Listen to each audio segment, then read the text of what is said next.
Hey guys, welcome back. So today we're discussing Nubia.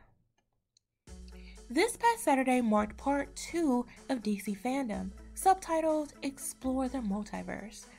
It featured author L.L. McKinney and artist Robin Smith, the creators of DC's upcoming young adult novel, Nubia, Real One.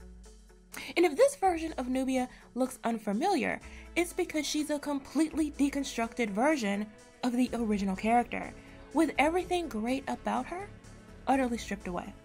The original character of Nubia dates back to the 1973 issue of Wonder Woman, number 204.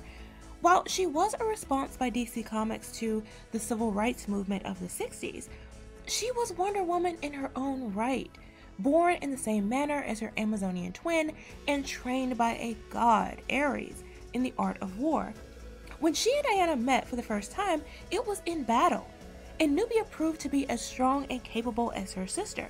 She's beautiful and confident, as well as competent and compassionate as a leader, and none of these characteristics, none of them, are exhibited in this new character.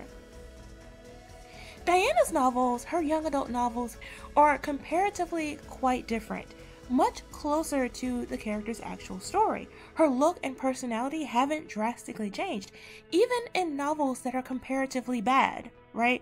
Gotham High, for example, which reimagined Batman, Catwoman, and the Joker as Gossip Girl extras. The characters are basically younger versions of themselves.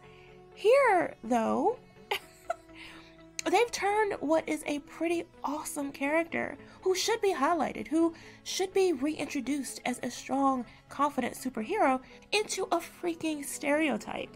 The new normal in modern media is to promote this victim narrative, this trauma porn, this bringing of real-world struggles into what should be fun, lighthearted, escapist, hopeful, inspirational entertainment. Just take a look at this book's synopsis. It begins, "Can you be a hero if society doesn't see you as a person?" Well, first of all, she's not a person. She's superhuman. A demigod. Her life is tranquility and training when she isn't saving someone. It goes on to talk about her physical strength that she showed as a young child, and then says, "The world has no problem telling her that she's no Wonder Woman, and even if she was, they wouldn't want her." Listen. Nubia has never not been Wonder Woman. Who is this character? Like, what have you done with the real Nubia? Part of her thing is her confidence in who and what she is, instilled in her since she was a child. This defeatist attitude, this approach to life, this even just caring what other people think of her, is nothing like her. I don't know who this person is, but it's no Nubia. It continues. "Every time she comes to the rescue, she's reminded of how people see her, as a threat. Her moms do their best to keep her safe, but Nubia can't deny the fire within her." Her moms? So we're removing from the story the man who actually raised her, who trained her, who gave her her sword, the only weapon on Earth that can counter Diana's lasso.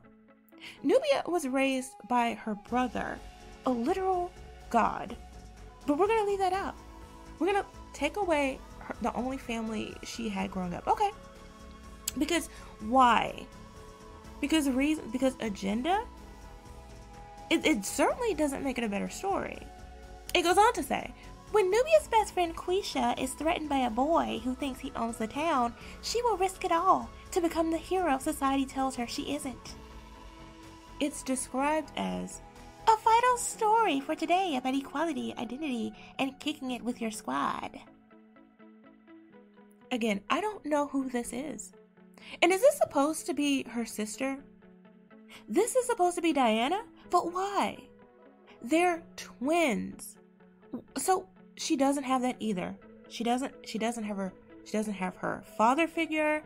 She doesn't have her twin sister.